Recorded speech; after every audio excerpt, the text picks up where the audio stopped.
Et yop les gars, on se retrouve aujourd'hui pour une nouvelle vidéo. J'espère que vous allez bien. Comme d'habitude, je vais vous demander de vous abonner à la chaîne si ce n'est pas déjà fait. D'ailleurs, merci parce qu'il y a eu pas mal d'abonnements depuis la dernière vidéo, donc ça fait plaisir. Et voilà, merci. Donc aujourd'hui, je vais vous montrer comment remplacer le volant de la BM. Donc moi, j'ai pas réussi à trouver un volant M5, j'ai trouvé un volant en 46 sports.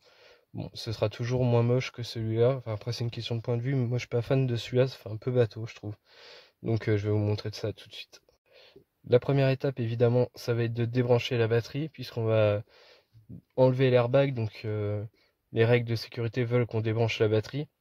De plus, ça vous évitera d'avoir un voyant airbag dans votre voiture, donc c'est pas négligeable. Donc une fois que c'est fait, vous attendez une dizaine de minutes environ, le temps que les condos se vident, et après on peut attaquer. Donc la première étape, ça va être d'enlever le cache qui est sous la colonne de direction là. Donc pour ça, c'est pas très compliqué. Vous avez deux vis ici qu'il va falloir enlever. Donc c'est un petit torx. Vous enlevez les deux vis et après on enlève ça. Donc une fois vos deux vis retirées, ça donne ça. Donc là on va venir tirer sur le cache. Je crois qu'il faut désengager la colonne de direction pour que le cache puisse sortir. Je suis pas sûr.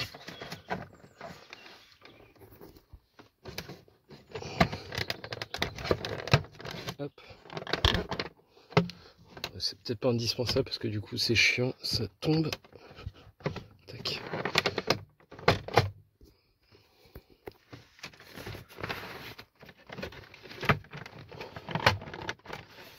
Ici. Je me demande s'il n'y a pas une autre vis autre part. Ah si. Là, hop. Là il y a une petite vis cruciforme. Je suis désolé avec le soleil, on n'arrive pas à voir. Mais en gros elle est là. Hop, si je me recule un peu, juste ici.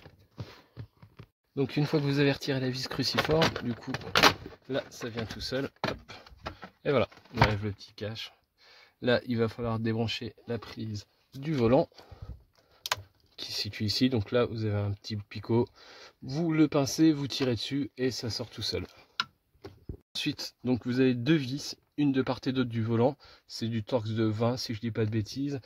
Donc il faut dévisser les deux. Une fois que les deux sont dévissés, je vous reprends.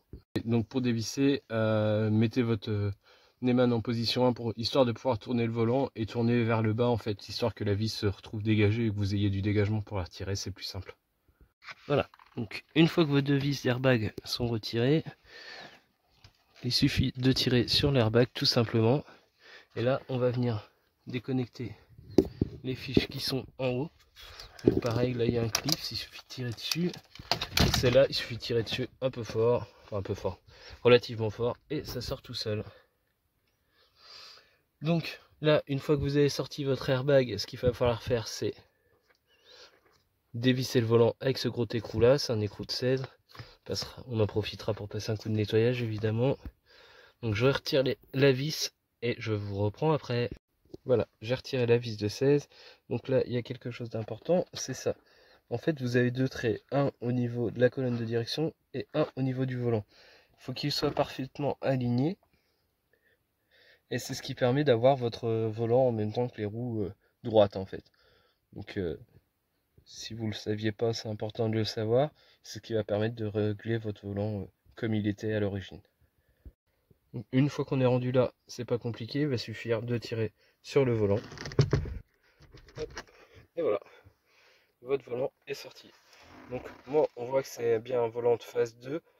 Désolé pour l'état de la bagnole, mais là c'est compliqué à nettoyer en dessous de ça. Sans enlever le volant évidemment. Donc moi j'ai le contacteur tournant qui reste sur la colonne de direction et sur les phases 1 en fait le contacteur tournant reste sur le volant. Donc contacteur tournant sur la colonne de direction c'est phase 2, sur le volant c'est phase 1. Voilà, donc ensuite on va venir remettre le nouveau volant. Donc pensez bien à centrer avec le petit ergot qui est là. Il y a une petite marque et en fait il va falloir venir centrer bien dessus. Comme ça, pardon, hop, comme ça. Tac, et vraiment aligné correctement pour que votre volant soit bien droit. Donc là, on peut voir le système de l'airbag. Donc sur les volants de 46, là, c'est pas le même principe. Sur les 39, c'est hyper simple. Vous retirez deux vis, l'airbag sort. Que là, c'est une misère. En fait, vous avez des trous derrière le volant. Donc le trou en fait qui est derrière le volant, il vous amène là. Et avec un tournevis, il faut venir pousser la graffe pour libérer l'airbag.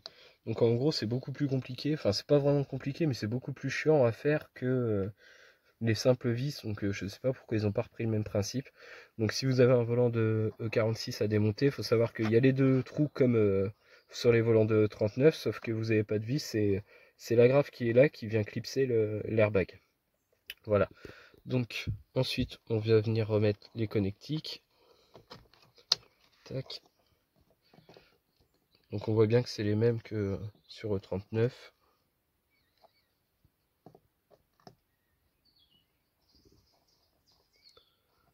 Ou pas. Du coup, j'ai été rechercher l'autre partie du volant parce que ça me semblait pas pareil, mais si en fait c'est bien pareil. C'est pas disposé pareil, genre là il y a deux fils pour l'airbag alors qu'il y en a qu'un sur le volant de E39, mais ce qui est important c'est les connectiques qui arrivent au Komodo. Donc à savoir la blanche qui est là et la jaune et noire qui est là, qui vont là et là parfaitement. Donc au final, ça ne posera pas de soucis. Hop, clips. Pareil pour celle-là. Qui est un détrompeur, donc vous ne pouvez pas vous tromper. Les fiches rentrent que dans un sens. Et ça, du coup, c'est les deux fiches de l'airbag. Et là, il y a un petit film de masse qu'on n'a pas sur le volant de 39, mais qui va retrouver sur la place sur l'airbag tout simplement. Voilà les gars, donc là j'ai tout branché. Donc la fiche en haut à droite, celle du milieu, celle des airbags. Donc vous pouvez pas vous tromper, hein, c'est le noir dans le noir et le jaune dans le jaune ou vert vert, je sais plus trop. Et la petite prise de masse, donc du coup sur ce volant qu'on n'a pas sur la E39 qui vient sur le côté ici. Donc ensuite pour rentrer l'airbag, on va venir le reclipser dedans. Donc ça va venir rentrer les pattes noires là, que vous voyez de chaque côté. Ils vont venir se crocheter dans les agrafes en métal dont je vous ai parlé tout à l'heure. Donc là il va me falloir les deux mains, donc je le remets en place et puis je vous reprends après. Voilà les gars, donc j'ai fini de tout remonter. Bon, la mauvaise surprise c'est que le mec a dû arracher ça comme un bœuf. En fait il a tordu la platine du klaxon. Et donc du coup j'ai dû essayer de redresser, mais c'est encore pas terrible, c'est dommage parce que le résultat est plutôt pas mal. J'avais repeint ça en noir, donc c'est plutôt joli. Donc voilà pour le résultat, j'espère que la vidéo vous a plu, et puis si ça vous a plu, pensez à liker, commenter et vous abonner. A bientôt les gars.